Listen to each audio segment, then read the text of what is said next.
കൊച്ചിക്കാരുടെ ഒരു സ്പെഷ്യൽ ചെമ്മീൻ റോസ്റ്റാണ് ഇന്ന് ഞാൻ നിങ്ങൾക്ക് ഷെയർ ചെയ്യാൻ പോകുന്നത്. കുറച്ച് സമയം കൊണ്ട് നമുക്ക് വളരെ പെട്ടെന്ന് ഉണ്ടാക്കിയെടുക്കാം. മസാലകളൊന്നും വഴറ്റാതെ ഉണ്ടാക്കുന്നത് കൊണ്ട് വളരെ എളുപ്പമാണ് ഉണ്ടാക്കാനായിട്ട്.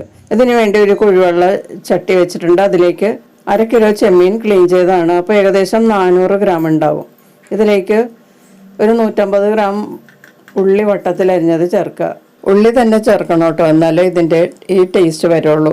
സ്പെഷ്യൽ ടേസ്റ്റാണ് ഉള്ളി ചേർത്താൽ, സവാള ചേർക്കരുത്. ഇനി എരിവിനുള്ള പച്ചമുളക് ചേർക്കാം. ഞാൻ നീളത്തിലുള്ള 2 പച്ചമുളക് കട്ട് ചെയ്ത് ചേർത്തിട്ടുണ്ട്.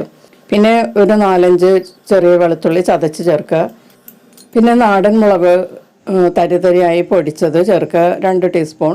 3 ടീസ്പൂൺ കാശ്മീരി മുളക് പൊടി ചേർക്കുക. ഒരു 1/4 ടീസ്പൂൺ കുരുമുളക് പൊടി ചേർക്കുക. 1/4 ടീസ്പൂൺ മഞ്ഞൾപ്പൊടി ചേർക്കുക. പിന്നെ ഇതിലേക്ക് കുറച്ച് കറിവേപ്പില ചേർക്കുക. ആവശ്യത്തിന് ഉപ്പ് ചേർക്കുക.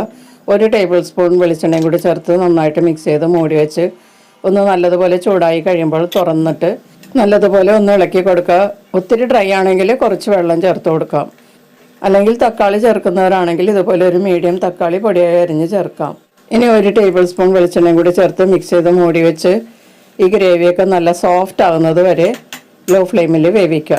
അതിനുശേഷം തുറന്ന് കുറച്ചുകൂടി കറിവേപ്പില ചേർത്ത് ഒന്നുകൂടി മിക്സ് ചെയ്യുക. തുറന്ന് വെച്ച് 1 മിനിറ്റ് ഒന്ന് ഇളക്കി കൊടുത്ത് ചൂടാക്കുക. അത് കഴിയുമ്പോൾ നമുക്ക് സ്റ്റവിൽ നിന്ന് മാറ്റി ചൂടോടെ ചോറിൻ്റെ കൂടെയോ ചപ്പാത്തിയുടെ കൂടെയോ ഉപയോഗിക്കാം. പറഞ്ഞറിയിക്കാൻ പറ്റാത്ത രുചിയാണ് കേട്ടോ ഈ സ്പെഷ്യൽ ചെമ്മീൻ റോസ്റ്റിന്. നിങ്ങളെല്ലാവരും ഒന്ന് ട്രൈ ചെയ്ത് നോക്കുക.